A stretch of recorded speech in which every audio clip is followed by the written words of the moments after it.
Top 5 scary Lovecraftian monsters that might exist on Earth. You wanted more Lovecraft, I wanted more sleepless nights. We both win. Growing up with night terrors, I'm pretty sure that I've seen some of these things crawling around my room. Yeah, the nightmares on that waterbed, whew, let me tell you. These are the top 5 scary Lovecraftian monsters that might exist on Earth. Starting the list off at number 5, the Migo. No, I'm not talking about the rap trio Migos. I'm talking about an ancient half-wasp, half-lobster that H.P. Lovecraft concocted up in the 1920s in the Lovecraftian mythos. From their first appearance in Lovecraft's 1931 The Whisperer in Darkness, the Migo are huge, pinkish, fungus crustacean-like creatures the size of me.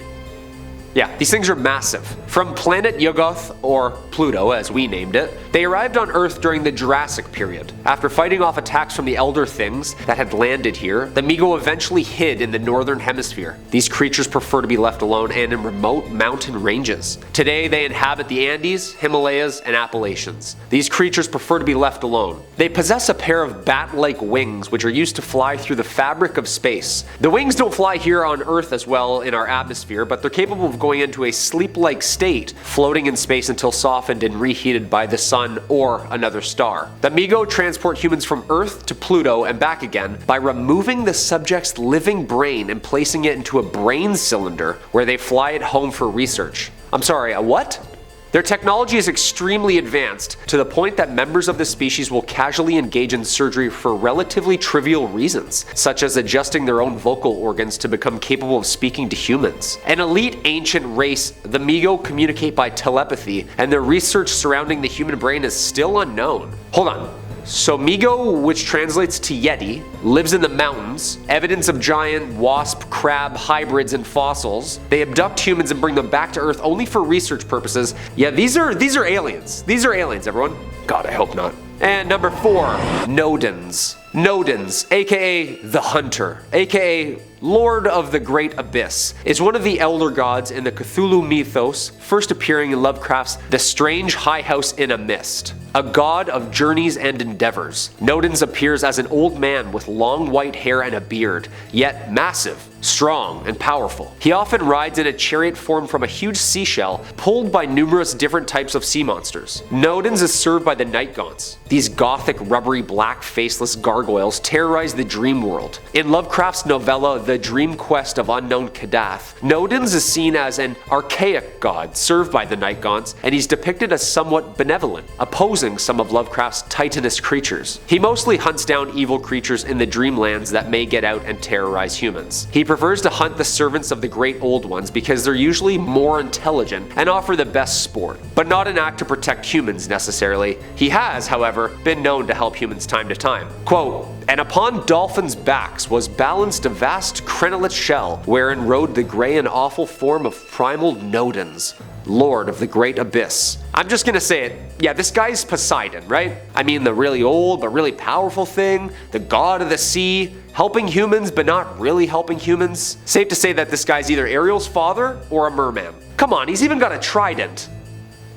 Number 3, Bokrug. Bokrug is the lake-dwelling god of the semi-amphibian Thuma people, or voiceless ones, of Ib in the land of Mnar. The strange creatures known as the Thuma descended from the moon along with their city of Ib to come to rest on the edge of a great lake in the land of Mar. These are like half frog, half people kind of creatures. Seem to be a kind race as well. There, they lived in peace for many centuries until men came to colonize Mar. The men in search of precious metals looked at the Thuma and hated them because of their differences and perceived weaknesses. This hatred festered until finally the men sent their warriors to kill all of the Thuma. In a single day of slaughter, the poor creatures were wiped out entirely and their city destroyed. The lizard deities slept beneath the calm waters of the lake until the humans of Sarnath cruelly slaughtered the population of Ib and stole the god's effigy. The deity stirred from its rest and swam to the surface, and let's just say he was pissed. Whether Bokrug had come to replace the men with his own worshippers or transformed them into Thuma for revenge is still unclear, but the end result was the same: hybrids. After the destruction of the men in their city, the deities slithered back down to the depths of the thick black lake where it rests to this day. Every year the Thuma people pray and sacrifice to the deity as the waters of the surface become stirred and choppy. I just saw a video the other day of people hand feeding the lake so that the monsters don't end up getting hungry and ravenously eating the town. Yeah, is this a thing? Apparently cities that border water do this a lot. I don't know. Number 2, Mother Hydra. A colossal deep one. Mother Hydra is an enormous humanoid creature with a fish-like face, flapping gills, and slippery scaly skin. She, alongside Father Dagon and great Cthulhu himself, form the holy trinity of the Deep Ones, all being gods of the aquatic race. Hydra and her partner Dagon have been entrusted by Cthulhu with the guardianship of his daughter Cthyla, if anything should happen to him. His daughter, aka the Kraken, is a power not to be messed with. First appearing in Lovecraft's The Shadow over Innsmouth, Mother Hydra was one of the Foundation's targets during Project X in 1980. The operations plan was to destroy these aquatic gods using atomic weapons, though unsuccessful as she was able to escape the destruction of the Deep Ones city along with Dagon and Cthyla. Lovecraft describes the Deep Ones as a race of undersea dwelling humanoids whose preferred habitat is the bed of the ocean. I would describe them as an 8-story Pirates of the Caribbean antagonist. However, despite being primarily marine creatures, they can surface and survive on land for extended periods of time. Isn't that lovely? And terrifying. Though tied to the ocean, tied, all Deep Ones are immortal. They don't die, except by accident or violence. And they don't grow old either, and they can grow to a massive size. How would one of these things die by accident? Almost every major culture throughout history that resides by a sea has talked about a massive creature with numerous tentacles and heads. She is seen in many forms from sea snakes to mermaids. Either way, what do you think? I think this is the same Hydra that the Romans, the Greeks, the Celts have been talking about for thousands of years.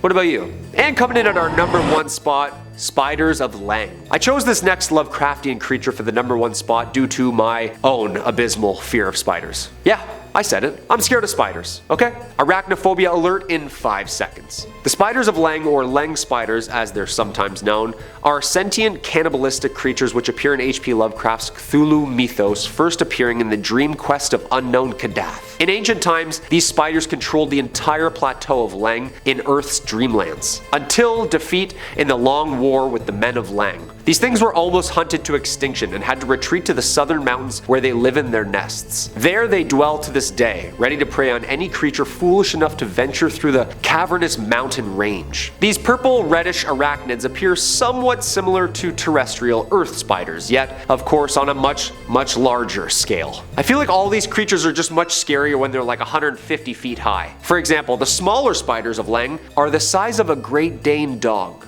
Yeah, that's too big. That's way too big. And larger and older Leng spiders, of course, could tower over an elephant. Yeah, I'm done. No, I'm done. Thank you.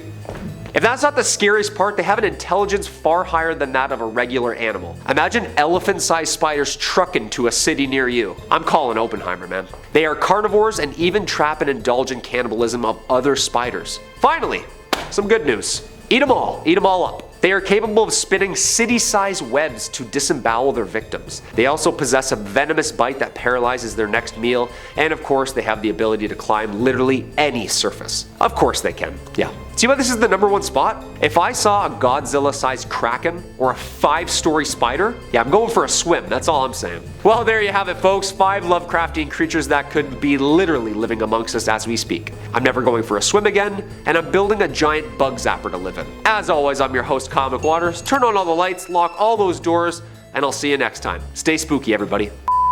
Yeah, I'm done. No, I'm done. Thank you.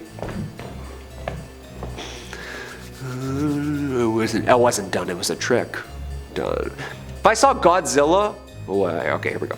If I saw oh my God. We'll get it, I promise, here we go. If I saw oh my gosh.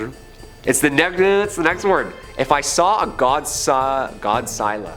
Okay, we got it, 18th time. We did it, Chris. Oh my gosh, okay. And I'll see you next time on, I was gonna say Bumblebee. No, it's not that one.